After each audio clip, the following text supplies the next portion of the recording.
I was shocked. The love and the sacrifice that she's offering up. The courtroom felt like a pressure cooker waiting to explode as Meri Brown stepped inside with a silence so deep it chilled even the people who had come only to watch. Every camera, every journalist, every curious Sister Wives fan sitting in the public gallery leaned forward with a kind of breathless anticipation that had not been seen in any Brown family conflict before. This wasn't another emotional argument, this wasn't another tearful family meeting, and this certainly wasn't one of those scenes Kody Brown loved to walk away from claiming he was misunderstood. This was a courtroom, cold, unforgiving, and unbothered by anyone's feelings. This was the place where truth mattered more than anyone's version of it. For the first time in years, Meri wasn't just another voice Kody could talk over, dismiss, or redirect. She was here to be heard. And the entire world was listening. Kody sat stiffly at the defendant's table, arms crossed, jaw grinding, eyes constantly flicking toward the door even though he clearly knew Meri was already inside. Beside him, Robyn sat with a nervousness she kept trying to hide behind forced emotional trembles. She kept whispering things to him, things she hoped sounded supportive, but every single whisper only seemed to irritate him further. People who knew the Browns personally later admitted that they had never seen Kody so unsettled, so unsure, so cornered. Whatever confidence he used to carry had evaporated the moment Meri decided she wouldn't be silent anymore. Meri walked with a calmness that surprised even her. She wasn't trembling, she wasn't breaking, and she wasn't looking for someone to hold her hand. She had fought her battles in silence for years, through heartbreak, through betrayal. He shouted that the money wasn't hers alone. That it belonged to all four wives, Meri, Christine, Yanel, and yes, Robyn too. But because Christine and Yanel were now divorced from him spiritually, Robyn believed she had the right to keep their share of the land profit when no one was looking. According to Kody, the $315,000 was supposed to be split evenly. But Robyn had intercepted the funds and moved them into her private account under the guise of protecting the children's future. This was the spark that ignited their biggest fight yet, the kind Kody once claimed would never happen because he and Robyn understood each other so perfectly. And yet here they were, screaming across the kitchen, their words cutting through each other like knives. Kody, red-faced and furious, told her she had crossed a line he didn't even know she was capable of crossing. Robyn, her voice rising to match his volume, insisted that she had done nothing wrong, that she was simply securing what was rightfully hers, after being the only one who remained faithful. But the money wasn't the only shock. What made the argument even more explosive was what came next. Kody revealed that he had learned about the secret account from a financial advisor the family once trusted, someone who had worked with them during the Coyote Pass purchase and the early seasons of their TLC fame. According to this advisor, Robyn had been moving funds in small increments for nearly a year, hoping the other wives wouldn't notice. And they didn't, until the missing $315,000 became too big to ignore. The courtroom felt like a pressure cooker waiting to explode as Meri Brown stepped inside with a silence so deep it chilled even the people who had come only to watch. Every camera, every journalist, every curious Sister Wives fan sitting in the public gallery leaned forward with a kind of breathless anticipation that had not been seen in any Brown family conflict before. This wasn't another emotional argument, this wasn't another tearful family meeting, and this certainly wasn't one of those scenes Kody Brown loved to walk away from claiming he was misunderstood. This was a courtroom, cold, unforgiving, and unbothered by anyone's feelings. This was the place where truth mattered more than anyone's version of it. For the first time in years, Meri wasn't just another voice Kody could talk over, dismiss, or redirect. She was here to be heard. And the entire world was listening.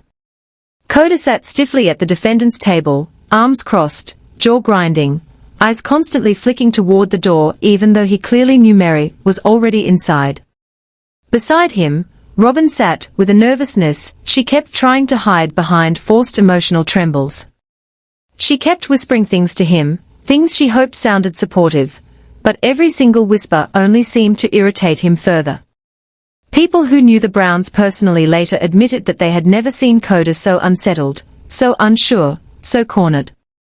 Whatever confidence he used to carry had evaporated the moment Meri decided she wouldn't be silent anymore. Meri walked with a calmness that surprised even her. She wasn't trembling, she wasn't breaking, and she wasn't looking for someone to hold her hand. She had fought her battles in silence for years, through heartbreak, through betrayals, through isolation, but today she wasn't fighting alone. Today she had the truth, evidence, timelines, recorded conversations, and documentation that she once thought she'd never need. She didn't come here to destroy Kody emotionally. The judge slammed the gavel. "Mr. Brown, you will remain silent unless addressed." Kody's face turned red. He tried to speak again, but his attorney grabbed his arm. Robyn looked like she was on the verge of tears, not because she felt sorry for Meri, but because she knew the public image they carefully crafted was slipping out of their hands like sand. Then came the moment that shifted the entire energy of the room. Meri's attorney walked to the evidence screen and displayed something that made Kody visibly jolt. A secret recording. A recording Meri made years ago, one she never intended to use, but one that now held the entire courtroom hostage in stunned silence. In the audio, Kody's voice was sharp, annoyed, dismissive. He told Meri she needed to stay in her place, told her she was lucky to still be spiritually connected, told her that without him, she would lose everything. The judge's expression hardened. The gallery murmured in shock. Robyn buried her face in her hands. And Kody looked like someone who had just watched his entire kingdom crumble. The recording continued, exposing how decisions were made behind Meri's back, how assets were discussed without her knowledge, and how she was intentionally kept out of family votes while being told she was still valued. Meri stood quietly. She didn't smile. She didn't gloat. She just watched the truth echo through the courtroom. When the audio ended, the judge exhaled slowly. "Mr. Brown," she said, "you have a lot to answer for." That was the moment everyone realized. This was not going to be a trial. The courtroom was no longer just tense, it felt radioactive. Every person inside sensed that something irreversible had just happened.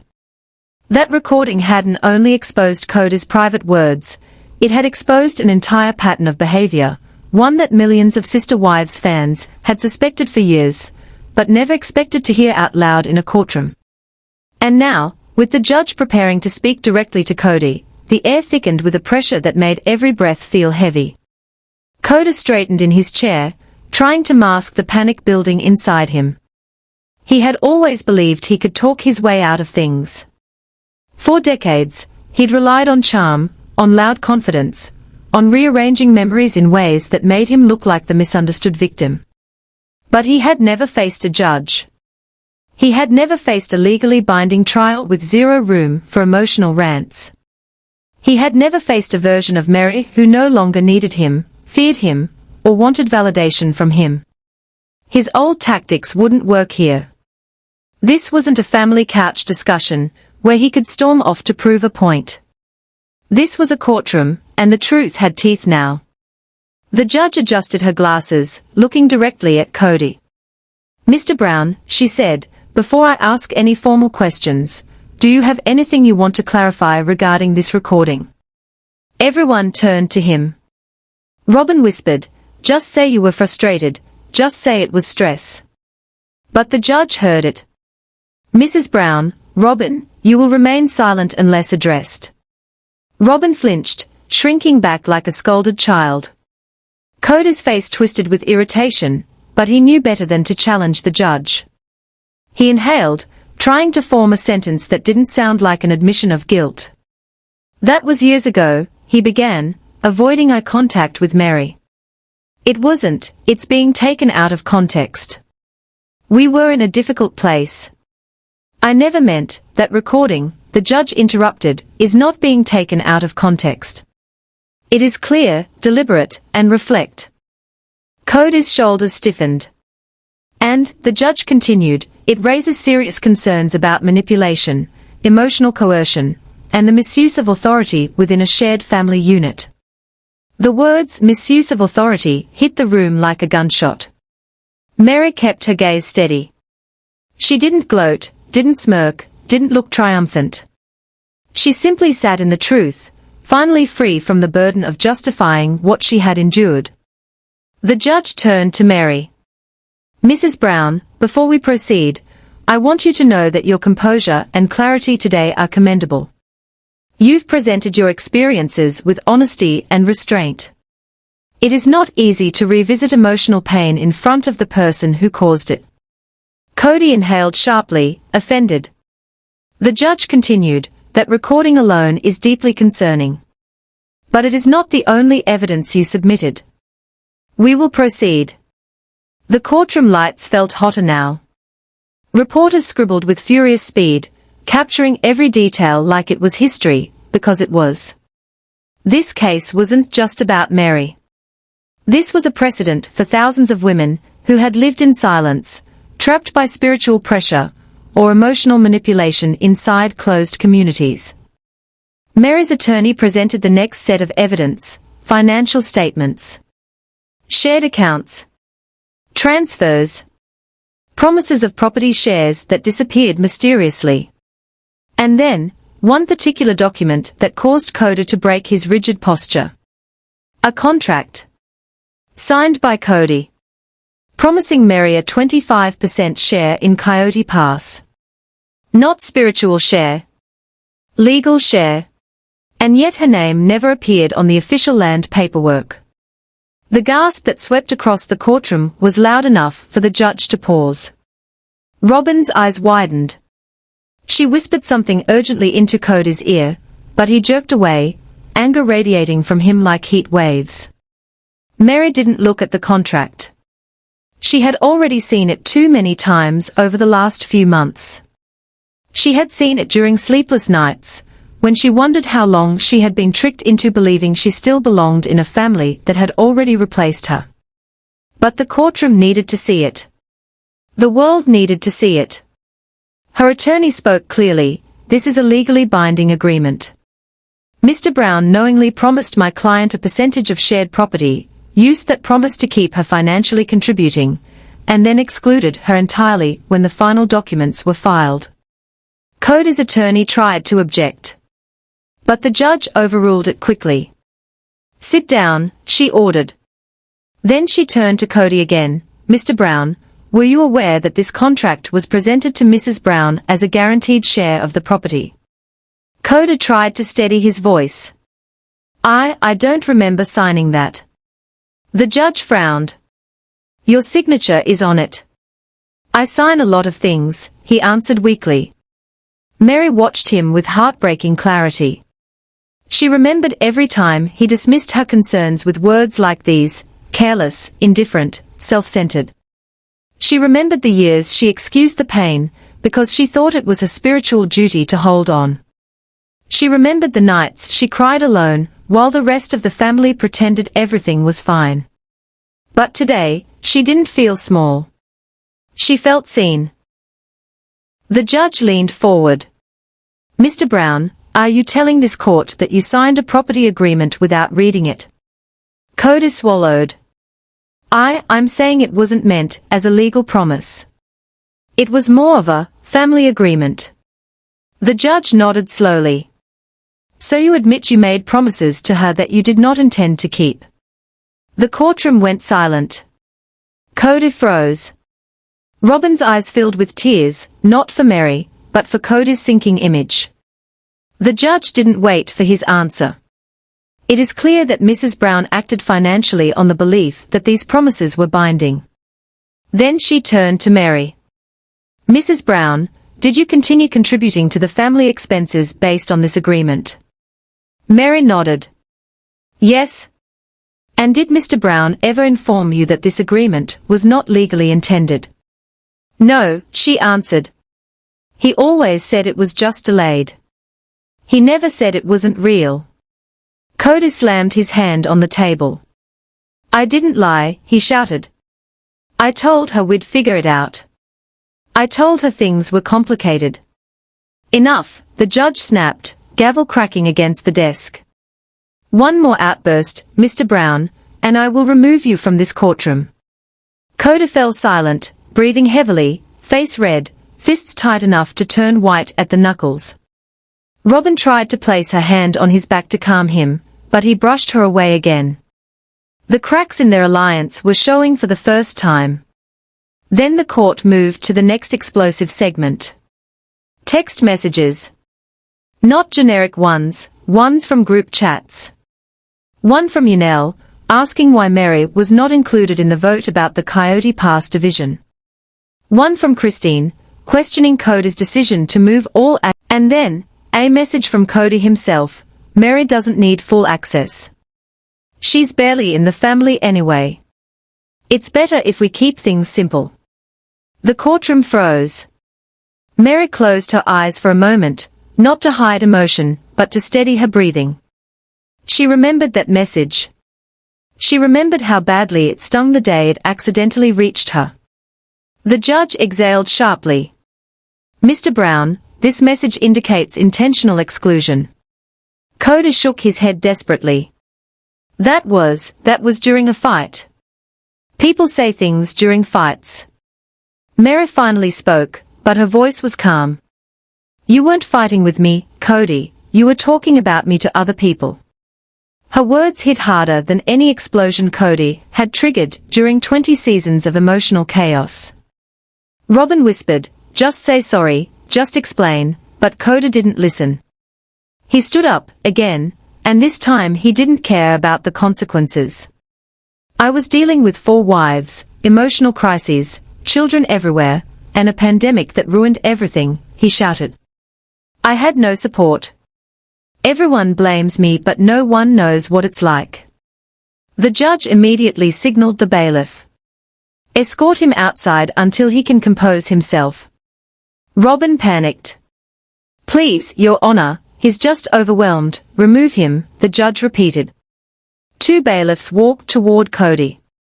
He raised his hands and stepped back. The courtroom slowly filled again after the recess, but the energy had completely shifted. Before the break, everyone had entered with curiosity, but now they returned with an electric tension, the kind that comes only before a final explosion. Reporters whispered urgently, camera crews adjusted their lenses, and fans in the gallery leaned forward like they were witnessing history unfold in real time. Even the air felt heavy, thick with the weight of everything that had been said, and everything that was still about to happen. Kody walked back in looking shaken, defeated, and far less confident than the man who once strutted through family meetings like a king, who believed he couldn't be challenged. His hair was messy, his breathing uneven, and for the first time in years there was no wild monologue, no angry justification, no attempt to blame anyone else. He barely looked at Meri, and when he did, it was with the haunted expression of a man who finally realized the narrative he controlled for decades was no longer his to twist. Robyn followed a few steps behind him, but the tearful trembling she displayed earlier was gone. Instead, she looked terrified, not for Meri, but for what the verdict would mean for her own security. The house, the money, the land, the status, everything she thought was protected suddenly seemed fragile. Your Honor, what we have presented today is not the account of a bitter ex-wife. It is the documented experience of a woman who endured emotional abandonment, manipulation, exclusion, and financial deceit, while still contributing loyally to a family that had long stopped valuing her. We have produced recordings, texts, contracts, witness statements, and personal writings that all point to one pattern: Mr. Brown made promises he never intended to honor. He benefited from her contributions while denying her rights. He treated her devotion as a tool, not a partnership. And when she finally sought the truth, he punished her for it. The attorney paused, letting every word settle into the cracks of the courtroom walls. Meri Brown is not here for revenge. She is here for recognition, accountability, and closure. And today, she deserves all 3. The gallery erupted into soft murmurs, but the judge raised her hand for silence. Kody's attorney stood next. He looked exhausted. He knew the damage was too deep to repair, but he still tried. Your Honor, Mr. Brown's family structure is unconventional. Yes. And sometimes unconventional families create complicated dynamics that are misunderstood from the outside. He never intended to harm Meri. He never intended to mislead her. What happened was a result of emotional confusion, spiritual obligations, and miscommunication. A wave of disbelief rippled through the room. Even the judge blinked, as if she couldn't believe the argument. The attorney continued weakly, "We ask that the court recognize the unique complexity of this spiritual marriage and rule with compassion rather than punishment." He sat down quickly, knowing even he didn't believe what he had just said. The judge nodded. But then she said something no one expected. "Before I deliver my verdict, I want to hear from both parties directly. Mr. Brown, Mrs. Brown, you may speak to the court one final time." The room froze. Kody looked stunned, uncertain, but the judge's stern eyes left no room for refusal. "You may start, Mr. Brown." Kody swallowed hard. For a moment, he looked like he might actually apologize, truly apologize, but then his old pride broke through like a crack of lightning.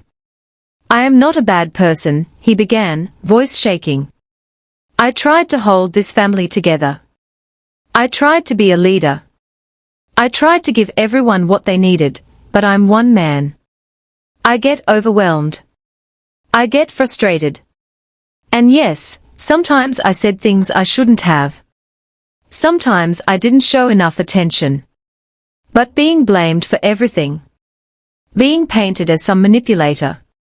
That's not fair. I did my best." The judge didn't react. "And Meri," he continued, trying to look at her but failing, "you know we weren't working for years. You know we drifted apart. Why are you doing this? Why now? Why like this?" His voice cracked, not out of heartbreak, but out of the realization that he was losing control of the room. He sat down slowly. Then the judge turned to Meri. "Mrs. Brown, your statement." For the first time all day, Meri stood with no hesitation at all. Her eyes were steady, her shoulders firm, her voice quiet, but strong enough to fill every inch of the courtroom. "I am not doing this to punish you, Kody," she began softly. "I am doing this because for years, you punished me." Kody looked up sharply, blinking fast. "You punished me by ignoring me. You punished me by isolating me. You punished me by using my loyalty when it benefited you and discarding me when it didn't. You punished me by making promises you knew you'd never keep." Robyn shifted nervously, gripping her purse harder. "And when I finally started to see the truth," Meri continued, "you blamed me. You said I didn't have faith. You said I wasn't trying hard enough. You said I wasn't spiritual enough. But the truth is, I wasn't blind anymore." Silence, total silence. Meri took a slow breath. "I'm not here because you stopped loving me. I'm here because you stopped respecting me. And no woman deserves that." Her final words landed like a thunderclap. Meri sat down. The judge leaned back, thinking deeply. Then she took a deep breath and began reading the verdict. In the matter of emotional damages, this court finds in favor of Mrs. Brown. Kody closed his eyes. Robyn gasped loudly. In the matter of financial compensation for misdirected assets and unmet contractual promises, the court finds in favor of Mrs. Brown. A ripple of shock spread through the gallery. In the matter of the Coyote Pass agreement, the court rules that the property must be reevaluated immediately, and Mrs. Brown is legally entitled to a 25% share, or an equivalent monetary payout. Robyn whispered, "No, no, no, no," but the judge wasn't finished. Furthermore, due to evidence of emotional coercion and deliberate exclusion, the court is ordering a formal investigation into Mr. Brown's asset distribution practices during the years of his plural marriage. Kody's head dropped into his hands. Robyn covered her mouth, shaking. And finally, the judge said, voice steady and final, "This court acknowledges that Mrs. Brown has shown extraordinary restraint and dignity during this trial. The judgment will reflect her years of unpaid emotional labor, financial contributions, and unfair treatment. Her compensation will be determined based on expert evaluation, but it will be substantial." The courtroom erupted. Reporters shot to their feet. Fans gasped. Some people cheered before the judge had to slam the gavel for order. Kody looked like he had been hollowed out. Robyn burst